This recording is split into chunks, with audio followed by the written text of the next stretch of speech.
And now, weighing in out of the blue corner, Josh the Punk Thomson. 100%. And on the other mic, he weighs in from the red corner, Big John McCarthy.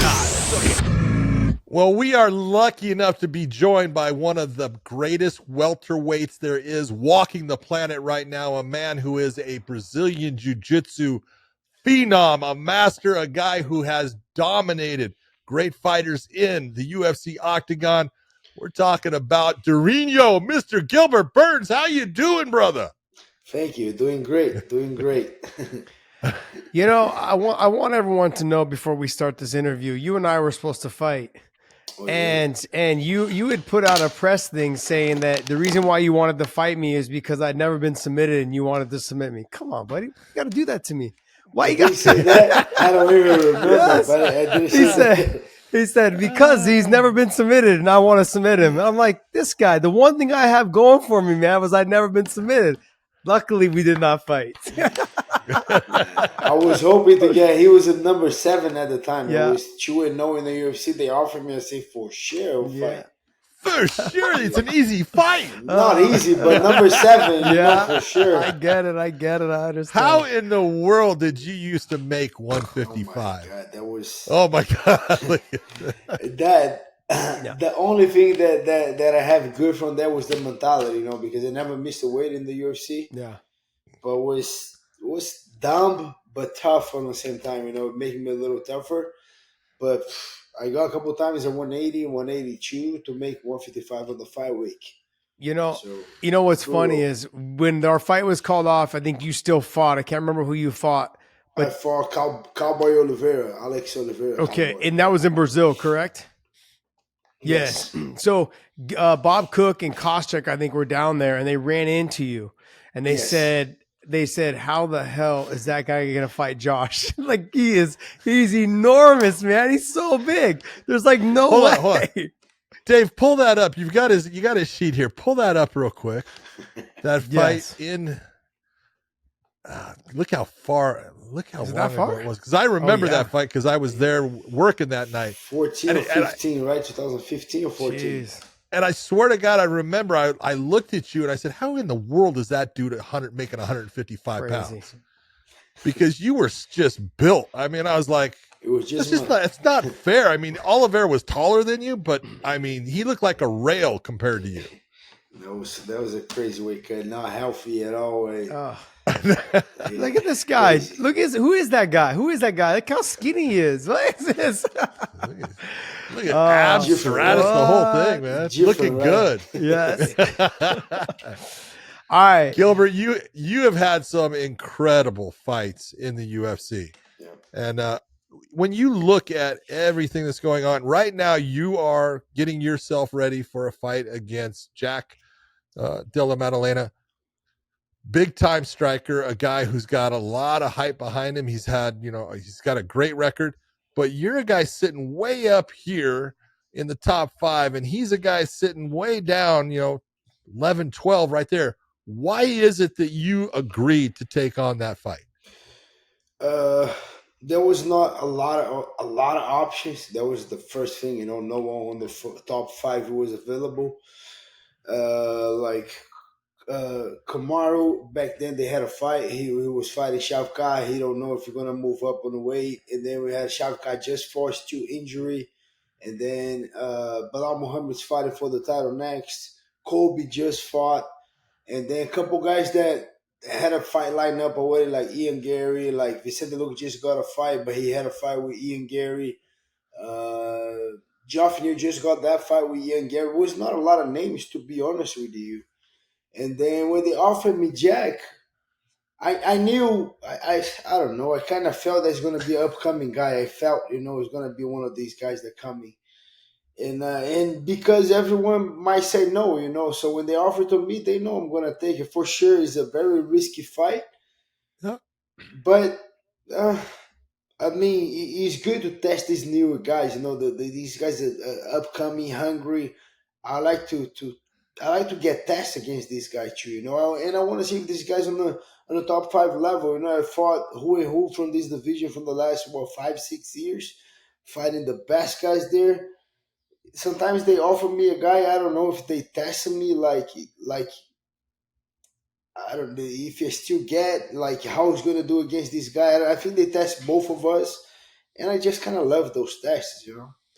What about Jack Della Maddalena that gives you ideas that he's going to be a tough fight for you? Because when I look at this fight, I think he's a tough fighter. I think he's aggressive. He fights hard. He's got good stand up, but he's not as well rounded as you. Like I've seen him chase guillotines over and over, put himself in bad positions. Like he can't afford to do that type of thing with you, you know. And when I look at the way he fights, he doesn't always fight the smartest fight. And you you've gotten so good on the feet, you know, in terms of your striking as well as putting your combinations together, utilizing your jiu-jitsu with your wrestling and your top pressure, your submissions, all of those things is your one step. I don't know if it's because I look at you as being one of the top guys and you've been there for so long. He seems like he's lacking that level of where you're at right now. The way you put things together, he's not quite on there. What makes you think that he is going to be a dangerous fight? I think when you get like 6-0 in the UFC, it gives you a little confidence, you know, especially the guys that he beat the way he beat.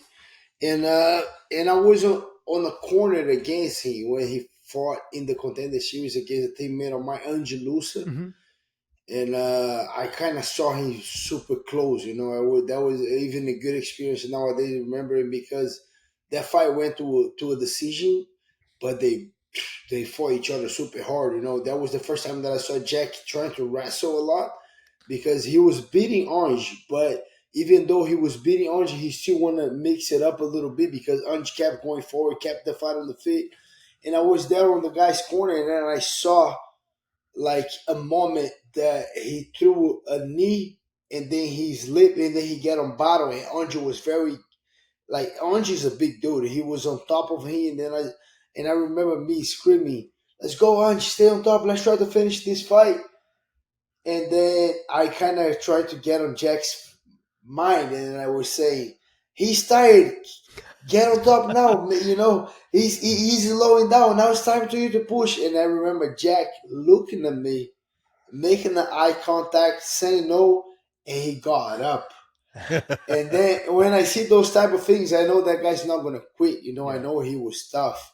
So that what makes me think that this fight's gonna be tough. It's just my mentality too. When I'm going to a fight, I try to put the guy, like, I try to get my expectations against my opponent super high. If when I get there, it gets a little easier, is a little celebration. Oh, okay, he's not that strong, but let's keep going. Oh, he's not. Oh, let's go. It kind of, I'd rather have that type of feeling than the opposite. That I think it's gonna be easy, and then I get there like, oh my god, I thought it was gonna be easier. Man, that guy makes me. I don't like that feeling, so I want to have the opposite. So that's why I'm making that guy very tough. I agree with you. I think he does make a couple mistakes. I don't think he's gonna try to make that mistakes on me. Like, I hope he does, but I don't think he's gonna try to fish a guillotine and be sloppy on the feet. I think he's gonna be very aggressive, in and out movement. I think he's keys to win the fight. I think his footwork has to be money. You gotta come in with the good combinations, exit, or if you in, you punch. If you're not in, you use your footwork, movement, getting out of the way. I think he's gonna come that prepared, and I'm preparing for this type of fight. If you come in there, if he's like any other point of that, it's gonna be a quick night for me. But we'll see. That's why I'm expecting a very tough opponent, like a guy that's gonna be 100% motivated, young, hungry, strong, confident, trying to apply his boxing, takedown defense should be on point. So that's the guy that I'm expecting to face. When you're looking at fighting someone like Jack, though, right now in the position Josh and I talking about all the time, you're in that no man's land that nobody wants to fight you, dude. Nobody is out there saying, you know, we hear all the call outs all the time.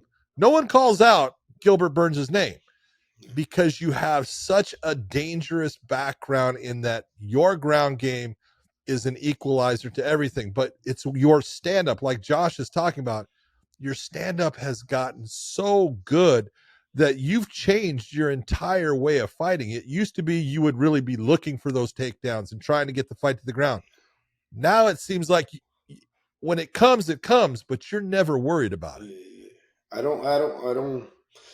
work so hard, I love to work with Henry Hoof and all the guys here, and we do a lot of sparring like that, like sometimes on the sparring they say, okay, today's gonna be only stand up.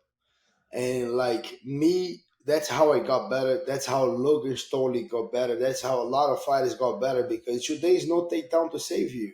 So you gotta literally, you gotta learn how to defend yourself. If you got tired, make sure your hands are up, you're moving, you get in space. So I kind of like learned through that system to get better.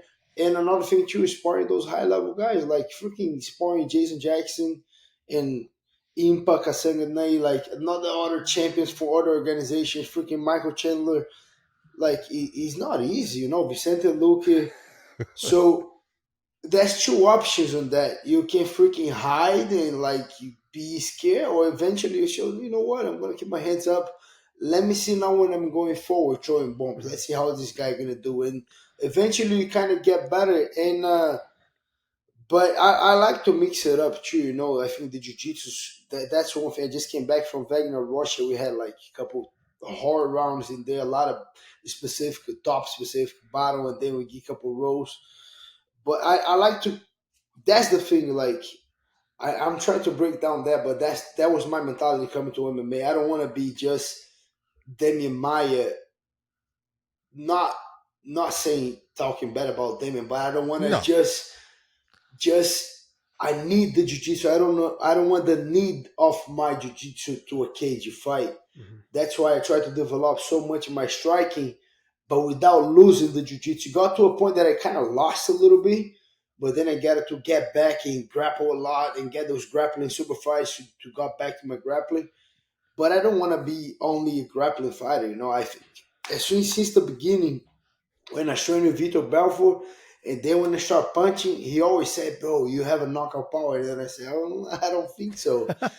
But I thought he was just making me feel better. But eventually, when I start training and when I was knocking those guys out in the practicing with the big gloves, and I'm like, oh my God, I actually can hit hard. So how are we going to benefit on that? And then training with hearing all these guys, they got better. And then I don't need a takedown. I'm gonna looking forward to on this fight, but a couple fights I feel that I don't need. How much of an ego check is it? Because I had to go through it a little bit, but I know guys that at your level of jiu-jitsu, there's a little bit of an ego check if you want to get good at striking, because you have to put your jiu-jitsu to the side, knowing that you could take these guys down, knowing you could sub them any moment. You've got to put all that aside and step into their world of like a Jason Jackson or a Vicente Luque and go, okay, look, this round I'm just gonna stand. It's not going to go my way, but you could probably take him down and dominate. But how much of an ego did you have to check, and how hard was it for you to go through that learning curve? Bro, one thing that I learned through my experience in jiu-jitsu world and MMA, I gotta leave my ego outside. When it came to the gym, when it came to practice, my ego doesn't come easy. I check that ego. When I'm there, I'm there to get better and make those guys better, and then it's a freaking MMA. It's not an easy sport. So sometimes Jason make me better. He make me humble a couple times. I make him humble a couple times, but it's just like he was just saying, like, bro, I just became a champion, world champion, and I'm here for 2 weeks, try to don't get out of shape. 3 weeks and then 1 month, and they're like, oh my God, I'm out of shape already. I need to go back. So that room is very easy to get humble. You're gonna get humble. When you're in shape, when the last 3 weeks for a fight, most of the guys are flying. Oh my God, like everyone is super sharp the last 3 weeks. 1 week after the fight, you rest up, you got back, you relax 1 week, second week, bro. That fight's already in the past. Now now these guys in a better shape. Now that guy, now you're like, oh my God, I gotta work to do. So that's my mentality. I always have work to do, and the ego, I always check my ego. I gotta get better no matter what. I gotta keep improving. Those guys are studying my fights. They study my habits. They study everything that I'm doing. So if I don't get better, they're gonna catch up, So we gotta keep working, keep getting better, grappling wise, wrestling wise, striking wise. Sometimes I go down, make a trip to Miami when I don't have to help the guys. When I have a little free time, I like to go to Miami. There's a lot of Cuban guys there. It's good to have good round of boxing with these guys. They make you look stupid. They're so fast. They're so good. They're so good that if you get something in there, you don't need to. For sure, they don't try to kill me. On the body, they try to put me down. Those guys are good. They don't try to knock me out, but they come hard, and I always learning something. I think that's always a room to learn. And as I keep that mindset of trying to learn every time, I'm going to keep getting better. What is it like? Because at Kill Cliff, you guys have just an incredible stable of great fighters, and the thing that's amazing is in the 170-pound division, Yes. which is your division, you have got some just remarkable talent in that camp. And one of the guys that's there is a guy who, he's your teammate, but he's also a guy that's vying for a title shot in Shavkat Rakhmonov. What is it like to have someone like him, there? He's your teammate. You guys train together. I've talked to Jason Jackson about him. Jason calls him the boogeyman. He goes, "Oh, that's the boogeyman." Very tough.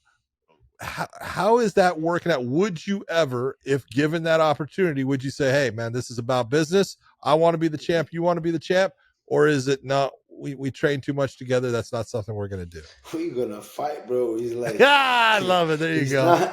We talk about already. We just don't want to make any fight. If we're gonna try to push for number one contender fight or a title fight. If it's for number one, if it's just we need a main event for this fight night, no. If it's something behind, for sure we're fighting. We already talked about it. The only guy that he's too close to me that I will never fight is Luke. Vicente Luke is kind of like a brother of mine. But all the other guys, we're making each other better. But if he happens to fight, we're gonna fight. How hard is it though? Because some of you guys are managed by different managers, and then you guys are all into one pot and one melting pot. But the training, do you guys kind of shy away from each other a little bit, knowing that there may be a potential fight, or do you guys just automatically just train all together and then make the decision when it comes? We train all together. I spar with Ian Gary multiple times. I spar and I grapple a lot with Shavkat. Is Ian Gary still with you guys? Because no, he left. He's in Brazil. He's more a shooter box with the guy that Charles Oliveira. He's over there. He was here, but I don't know. I just feel like because he was fighting Luke, he started talking a little bit. I don't think that he's gonna come back. It's nothing for sure. I just don't think. Mm-hmm. But I'll fight any one of these guys, and we train with each other. It's just like we all like to get tested. I think that's the good thing. Shavkat is a striker. The striking day, I'm gonna ask for Shavkat. He's a grappler too. The grappling day, I'm looking for him, and we all the same. It's just like we want to get better. Like if we end up to fighting, we're gonna fight in the fight. And I lost to Kamaru when we fought. I won him so many times, and I lost to him so many times in the training room that it doesn't count. We never fought. I lost, but it could go either way. The way I see on the training, he's so high level. It's like all little details matter. So I don't think that says too much. I think just because we train together doesn't mean we're gonna beat you when we fight. The fight is a whole different thing from the training. Let's talk about the one fight that everyone was they were hyped about it, and you were the guy that was, I want that fight, and that was the Chimaev fight. And Josh and I were talking about it earlier, and that it was the third round of that fight that showed everything about who you are as a fighter. And that in a fight that a lot of people up to that point were saying, this guy can't be beaten. And you were the one, you didn't walk away with the win, but you did in a lot of ways, because you proved something in that fight and you pushed him to the point where he was struggling. He was in trouble and you were coming on. And if that fight would have been another round, it might have been a little bit of a different ending. But what did you learn of yourself in that fight? I didn't learn much, to be honest. I knew that already. I knew it. I knew it. All right, that's good. I knew it.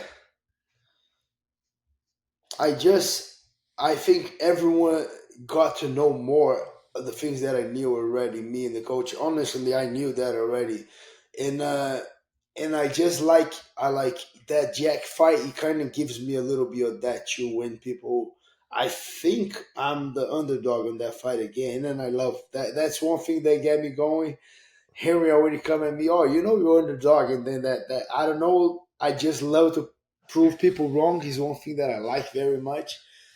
But at that fight, specifically with Chimaev, everyone was saying, "Oh, that guy's gonna walk through you. This is gonna be this and that." A lot of kind of media people talking, and I just like that. I don't know. I don't know why. I don't know why, but I just like that feeling when people kind of underestimate you or they betting against. I just like that feeling. I think that's why I take these fights. Because I like that.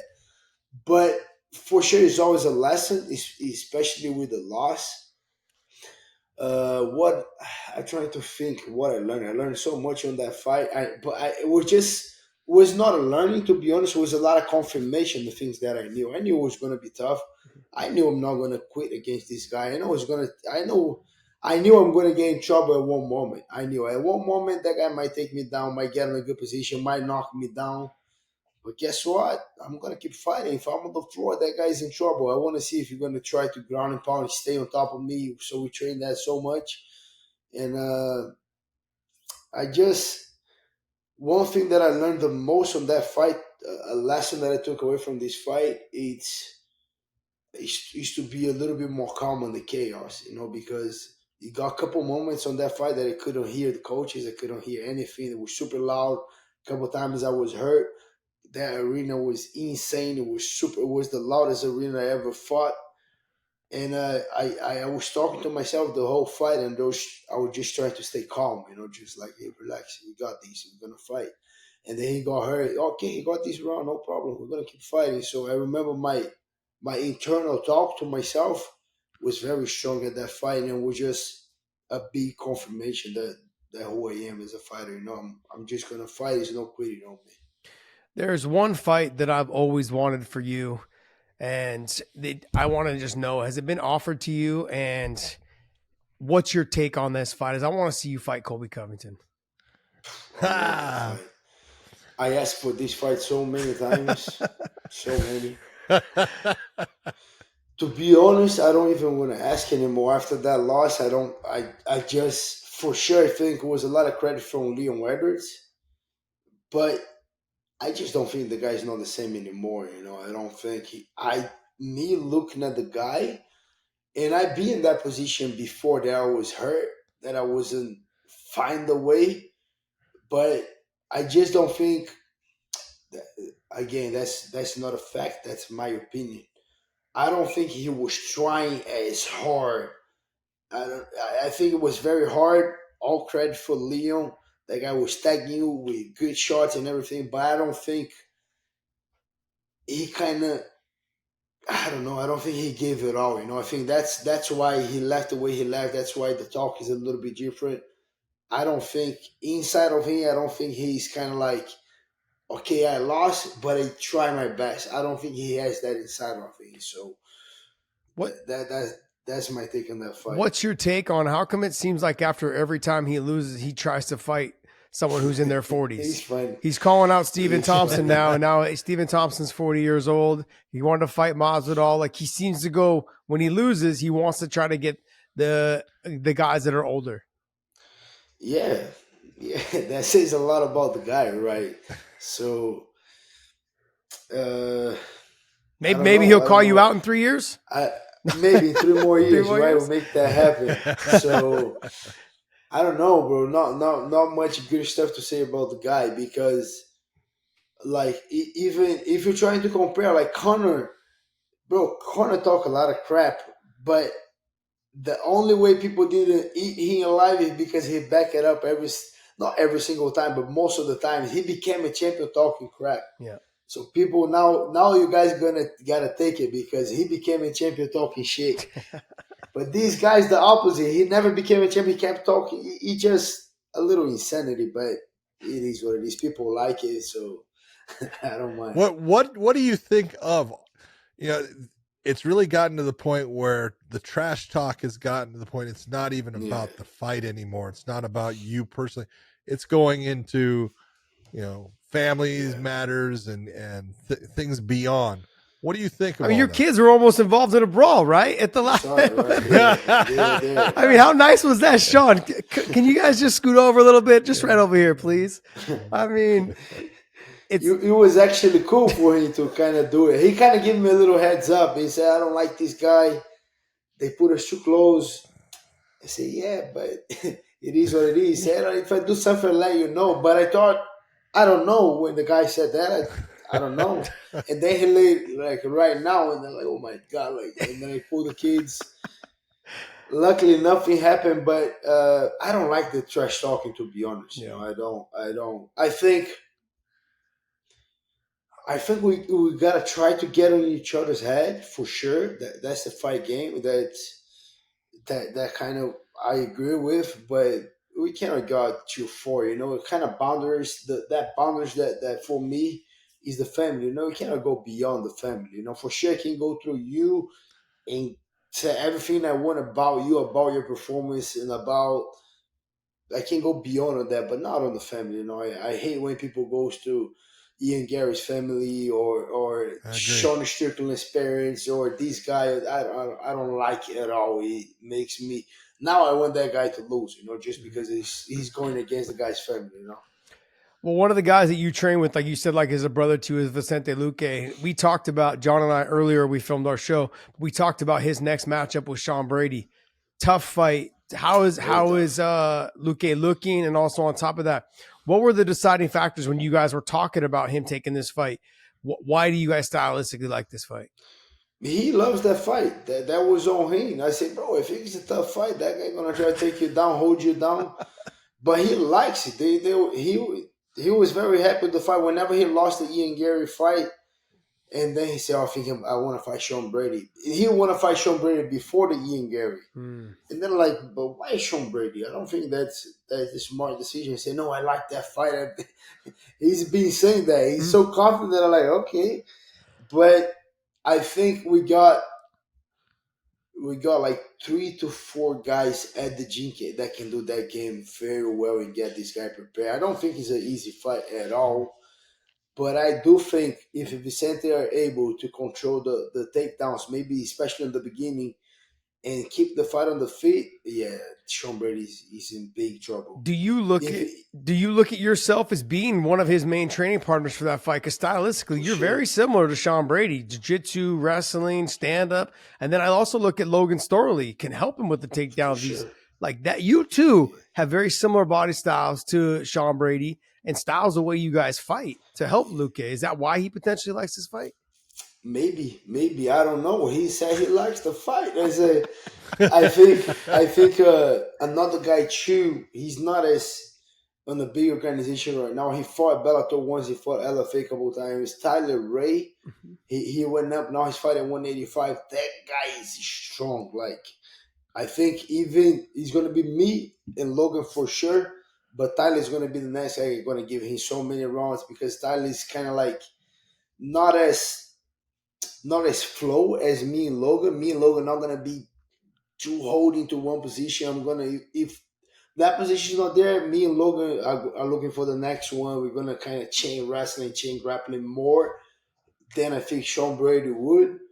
But Tyler Ray is the one that's like, he's a 185 now. He went up to middleweight and he's very strong, you know, kind of like the same compact you, very strong. I think he's gonna have good teammates getting Vicente ready for this fight. When you look at your teammates, you have Michael Chandler who finally might actually be getting a shot at his red panty night with Conor McGregor there.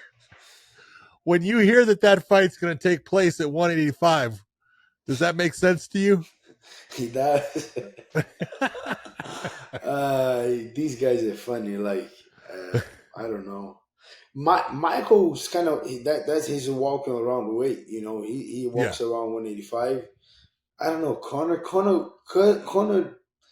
Maybe after the injury on his leg, he went up, but he was never that big. He looks like 178 guy, 175 maybe. I don't know what to say, bro. These guys, they Connor owns a little bit of the company, so he does whatever he wants. So I guess he asking and they say yes. I'm going to get you back onto your fight here with Jack Della Maddalena. After this, let's just say I'm going that you're going to win this fight. And we were talking about it earlier, and I think stylistically you're a bad matchup for him everywhere. The speed you have in your hands, the grappling, the wrestling, the control, the submissions, all of those things. Like I said, I've seen him chase guillotines that could put himself on bottom. I don't think he's going to do that to you. But look, all these things aside, you get the win, you move on. In this top 5 or top 7, whatever it is, I mean, like, let's just put Shavkat to the side because you guys are teammates. Like you said, you probably don't want to fight unless it's for the title. Let's put that to the side. Vicente Luque, definitely not, because you guys are like brothers. You've got this mix in here now. I could maybe see if let's say Sean Brady was able to get the win, is that something you're going to look to try to redeem, that loss or that him beating Vicente Luque? Are you looking to try to get right up in there, maybe a rematch with Kamaru Usman, or see who fights the loser of Bilal and Leon, if that's next? I'm looking forward after this fight. Even I hate to keep going back. Yeah. I make one little mistake and go back. Like you'll fight number 11. Yeah. Number 11 again. Hamza Chimaev was number 11. Then Neil Magny 11. And then was Masvidal. He was not even ranked, I think, when they fought him. And now Jack 11 again. So I want to fight forward a little bit once in a while. I think once in a while it should be nice to fight forward. So yeah, looking forward totally after this fight. Let's see who's gonna win. I think everything gonna kind of laid up after the title fight. I think those guys. I don't think they fighting in April. Leon Edwards and Bilal Muhammad. I don't think they're gonna fight 300. My opinion. Then if we next pay-per-view is what, Brazil, right? Mm-hmm. May. I don't think they fight in Brazil, for sure not. Why these guys gonna fight in Brazil? So there might be June or July that these guys are fighting. So after this fight, we're gonna see. I don't want to make no quick decision. I want to wait a little bit because I think maybe Shavkat do one more fight, and then I don't know if Bilal Muhammad wins that fight, maybe a rematch can be right there. I don't know. I'm not looking past Jack first, but I do believe I'm gonna pass him, and then after that I will see. But I'm not looking for Sean Brady. I'm not looking for like Geoff Neal, Ian Gary. I'm not looking for any one of these guys. I'm trying to go this time. I'm trying to go forward. Can I ask you, you're 37 years old. Do you feel like this is your last run? Do you feel like, are you on your last, how many fights do you have left on your contract, and where are you at in that establishment? I just got a new contract, so I think you got so many fights, maybe 6. I think 6. It's always a lot. It's always a lot. I know. 6 or 7 fights on this new deal. So I don't know. I love to fight, and I got tests here every day. Whenever I think I used to put a date in a year. Okay, when I'm 36, I'm done. I'm already 37, so shit. I already passed that. And then I was trying to pull 39, 40.